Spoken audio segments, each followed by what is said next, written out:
हाँ जी। इस पूरे एपिसोड में हमने बहुत बात की आप दोनों की दोस्ती की। 50 साल हो गए हैं, एक्चुअली मोर देन 50 इयर्स। 50 साल पहले तो शोले रिलीज हुई थी। तो कुछ सवाल हैं जो मैं आप दोनों से पूछना चाहूंगा। How well do you all know each other as friends. मगर उसके लिए एक छोटा सा फेवर मुझे चाहिए अमित अंकल कि आप यहाँ आ जाएं इस कुर्सी पर। आप इधर आएंगे? नहीं मैं मेरी हिम्मत नहीं होगी उस कुर्सी पर बैठने की। नहीं भाई साहब, नहीं बिल्कुल, मैं उस कुर्सी के बिल्कुल पीछे खड़ा रहूंगा। नहीं आप बैठ जाइए। नहीं ये कुर्सी आप ही की है, ये सिर्फ आप ही बैठेंगे एक इस दिन कुर्सी ऐसा पर। ही होने वाला और है। कोई नहीं बैठेगा।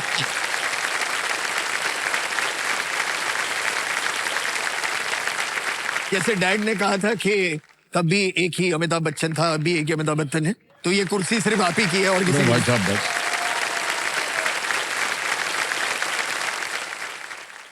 तो सबसे पहला सवाल यह है कि एक ऐसी क्वालिटी जो आप दोनों एक दूसरे से चुराना चाहोगे। मैं पहले बोलूंगा, जावेद साहब की बुद्धि, इनका भेजा जो है वो हमको मिल जाए बस।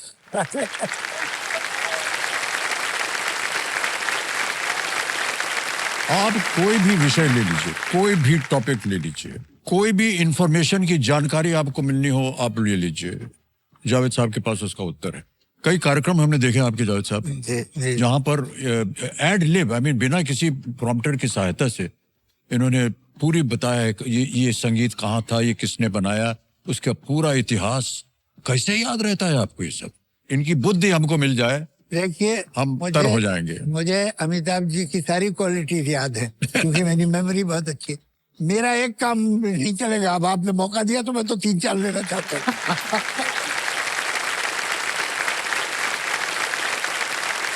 जितनी क्वालिटी मैंने इनमें देखी है, फिल्म इंडस्ट्री में कोई दूसरा आदमी नहीं मिला जिसमें। भगवान, अब मुझे हर क्वालिटी चाहिए।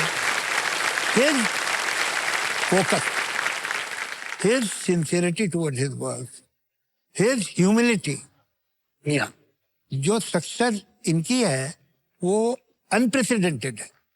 उसके बाद भी मैंने इनकी सारी जिंदगी में, प्राइवेट मोमेंट्स में, पब्लिक में, कभी एक जुमला नहीं सुना जिसमें कहूँ ये घमंड का जुमला, कभी नहीं। इतनी सारी ये एक समंदर, पूरा एक समंदर सक्सेस का चीज। और नॉर्मल है ना। मैं एक किस्सा सुनाता हूँ आपको। हम लोग तकरीबन रोज ही मिलते थे एक जमाने में। तो इन्होंने कहा कि कल मैं नहीं हूँ, तो मैंने कहा क्यों? कल मुझे कलकत्ता जाना है। मैं ठीक है। तो हम 2-3 दिन बाद मिले। ये हो आए थे कलकत्ता से। उसके 2-3 दिन बाद एक मैगजीन में मैंने देखा, क्रिकेट मैच था, तो जब ये स्टेज गए फील्ड पे तो पूरा स्टेडियम फील्ड पे आ गया। उसके बाद ये भागे और इन्हें बचाया गया, एक गाड़ी में बिठाया गया, तो क्राउड ने वो गाड़ी उठा ली। मैं इससे इम्प्रेस नहीं हूं, मैं इससे इम्प्रेस इतना नहीं हूं। इम्प्रेस किसी और बात से। कमाल की बात यह है कि next within 24 hours when he met me he did not mention it. इन्होंने कोई जिक्र नहीं किया कि कलकत्ता में ऐसा हुआ। बहुत स्मार्टली भी बात कही जाती है, यार कल तो कमाली हो गया यार, ऐसा तो मुझ में क्या है, ये सब करके बोल देते ना। He did not mention it। ये मैं कभी भूलूंगा नहीं अमिताभ जी। बोलने लायक कुछ था ही नहीं जावेद साहब। हाँ, कार तो हवा में थी। तो आप क्या बोलते हैं? ये बहुत बड़ी बात। In the kind of concentration he has, ऐसा लगता है कि इसी पिक्चर में ब्रेक मिला है इनको और ये पिक्चर में ठीक काम कर लिया तो शायद आगे काम मिल जाए। ये जो कॉन्सेंट्रेशन है, हर रोज हम सोचते हैं पता नहीं मिलेगा कि नहीं अगले दिन। और ये जो sincerity towards the work, humility, इनके मुंह से आप अपनी तारीफ कभी नहीं सुनेंगे और दूसरे की बुराई भी नहीं सुनेंगे। तो ये एक गुण है, तो मैं बताऊं आपको एक सही बात, डिग्निटी एंड ग्रेस, ट्रमेंडस। तो ये सब चीजें सीखने वाली है।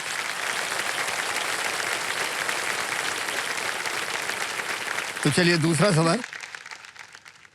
उस जमाने में लेडीज में कौन ज्यादा पॉपुलर था? Who was the ladies man? What kind of a question? भाई he's pointing at me. ये पूछने वाली बात है? नहीं मैं बताऊं आपको, वो जो हमने किस्सा बताया था आपको कि हम गोवा में बात करें, बहुत से वो लीडिंग लेडीज की भी शूटिंग चल रही थी, and they came and spend some time with him in his room and they said it is अरे सब ना बता दीजिए। They said it, I can't tell you कि इतना फैसिनेटिंग हमारा मीटिंग हुआ है, is such a brilliant brain, न जाने किन किन चीजों की बातें, हमारा तो मन ही नहीं हुआ कि वहां से उठ करके जाएं। अच्छा, ज्यादा डिटेल में नहीं जाते, लेकिन ये है कि जहां तक बातें वो मुझसे करती थी।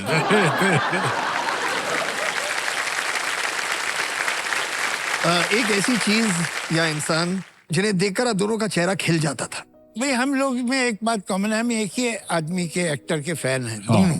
हाँ ये करें। वो है दिलीप कुमार। तो वो भी पता है। अब इनको बता दें, रात को गए थे। एक दिन ऐसे ही रात को सलीम साहब और जावेद साहब हमारे घर बैठे और हम लोग ऐसे ही बतिया रहे थे कुछ देर, उसके बाद दिलीप साहब की कुछ बात निकली। रात के बज गए थे शायद 1 या 2, न जाने क्या हुआ, यार चलो दिलीप साहब से मिलते हैं। हमने कहा यार कैसे होगा ये, ने कहा नहीं जाते हैं घर में, कहेंगे मिलना है आ जाएंगे। तो मैं बड़े डर के साथ सलीम साहब जावेद साहब के साथ गए हम लोग दिलीप कुमार के घर। आप यकीन नहीं करेंगे, 15 मिनट के अंदर वो नीचे आ गए थे और पूरी रात वो हमारे साथ बैठे और किस्से पे किस्से सुनाते गए और हम लोग उनकी चुपचाप बातें सुनते रहे। ये सही बात है कि नहीं? बिल्कुल। तो सुबह 4:30 बजे हम वापस।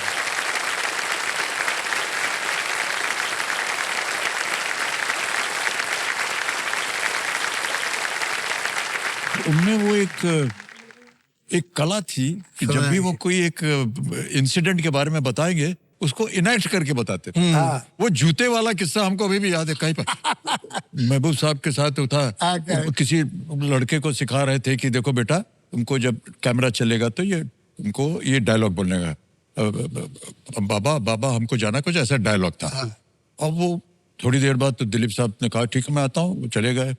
थोड़ी देर के बाद उन्होंने सोचा कि हो गया अभी छोटा बच्चा तो आए, देखा तो फिर लगे हुए हैं। मैं वो सब देखो बेटा तुमको बोला था जैसे ही कैमरा ऑन होगा तो इसको ऐसे कहना होगा, ठीक है ठीक है। दिलीप साहब को लगा कि यार अभी भी टाइम लगने वाला, फिर वो चले गए। थोड़ी देर के बाद आए, वो बोल रहे हैं देखो बेटा तुमको ये ऐसा है, ये डायलॉग बोलना पड़ेगा, ऐसे जा करके ऐसा होगा, समझ गए? हाँ समझ। दिलीप साहब ने कहा ठीक, फिर चले गए। थोड़ी देर के बाद अबे जब से बोल रहे हैं तुमको बोलने के लिए, बोलते क्यों नहीं होते? ऐसा डांट के उन्होंने बोला। कौन सा थी ये सब, ये कहानी क्या थी हमको समझ में नहीं आ रहा, बट आई रिमेम्बर ये थे शौकत रिजवी जिन्होंने जुगनू बनाई थी। अच्छा। तो उन्होंने अपने एक नेव्यू को एक छोटे से रोल में ले लिया, उसको डायलॉग बोलना था, अरे सब लोग यही हैं, इतना डायलॉग इतना। अब पहले बेटा कोई घबराने की बात, सिंपल सा डायलॉग है, अरे सब लोग यही, बस सब और कुछ। ट्रैप जाती है ना तो हवा तोड़ जाते हैं नए आदमी है। तो अरे हाँ कट कोई बात नहीं बेटा घबराओ मत, तुम्हारे मामू की फिल्म है, तुम्हारे मामू के आराम से कट टू। अब मैं लंबा नहीं खींचूंगा, बीच में तो इन्होंने बता ही दिया क्या क्या हुआ कि जूता हाथ में ले बोल, अरे सब यही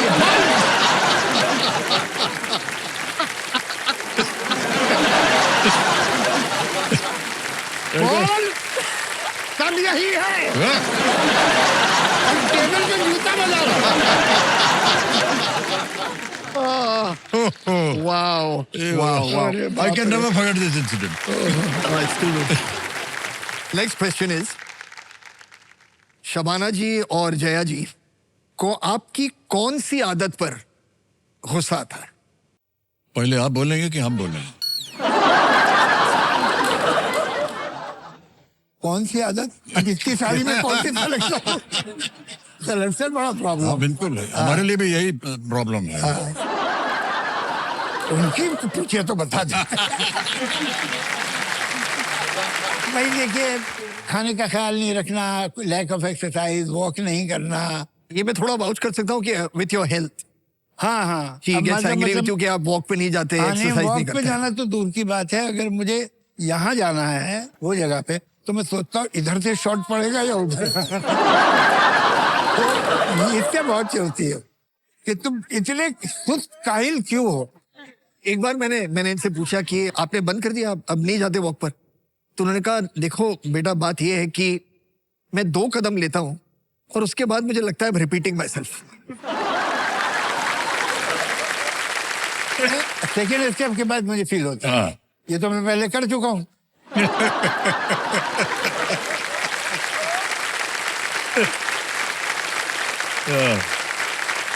और अमित अंकल आप सर उनके बहुत सारी शिकायतें हैं उनकी, और जावेद साहब ने कहा कि अब कितनों को गिने हम यहाँ बैठ करके। कोई भी चीज वो देख लेंगे हमारी फिल्म में, वो फिल्म की कहानी जो भी हो, आपका अभिनय जैसा भी हो, कुछ भी हो, एक चीज अगर उनको गलत लगेगी ना, वो बोल देंगे। तो एक फिल्म थी लावारिस, उसमें मेरे अंगने में एक गाना था। हमको न जाने क्यों ऐसे लगा कि अगर हम अलग अलग बीवियों के बारे में बात कर रहे हैं तो क्यों ना मैं भी उस तरह की बीवी बन जाऊं। तो चाहे काली हो, मोटी हो, लंबी हो, बच्ची हो, छोटी हो, नाटी हो, वो सब रूप लेकर के मैंने वो शूटिंग कर दी। उसका ट्रायल जब हुआ और जैसे ही ये गाना आया, देवी जी उठ करके बाहर चली गई। How can you ever do something like this? इतना डांटा उन्होंने हमको, और हमने कहा कि यार अभी गाना था, अच्छा था। कट टू सर, उसके कुछ 10-15 सालों के बाद ये जो शोज होते हैं ना, इंटरनेशनल शोज में हम लोग जाते थे, तो उसमें क्या होता था कि जब भी हम बोले कि जिसकी बीवी लंबी, तो हम क्राउड में देखते थे तो सब लड़कियों को हम ऐसे बोलते थे, चलो तुम लंबी आ जाओ ऊपर। वो उसको बुला करके उसके साथ थोड़ी देर नाच वाच के उनको वापस भेज देते थे। फिर बोलते थे मोटी, तो 10-12 मोटियां खड़ी हो जाती थी, बोला हमको बुला। तो वो आती थी, हम लोग नाचते थे, और वो लिपट के ऐसे नाचती थी हमारे साथ। ये वो कई कर किस भी कर लेती थी, ये है वो है, ऐसे बोल रहे हैं भाई साहब। तो जब छोटी वाली आए तो हमने कहा देखिए अब हम नहीं बुलाएंगे आपको, हमारे पास ऑलरेडी है एक छोटी। तो उनको लेके आए, गोद में बैठा लो, बच्चे का क्या काम है। उनको उठा लिया गोद में, और माइक लगा हुआ है कि कुछ बोले, ये कुछ नहीं, वो जो लिपस्टिक लगा था वही पहुंच रही है वो। Very typical of all wifes. और कोई परवाह नहीं उनको, ये लिपस्टिक कैसे लग गया आपको? पूछो उसको।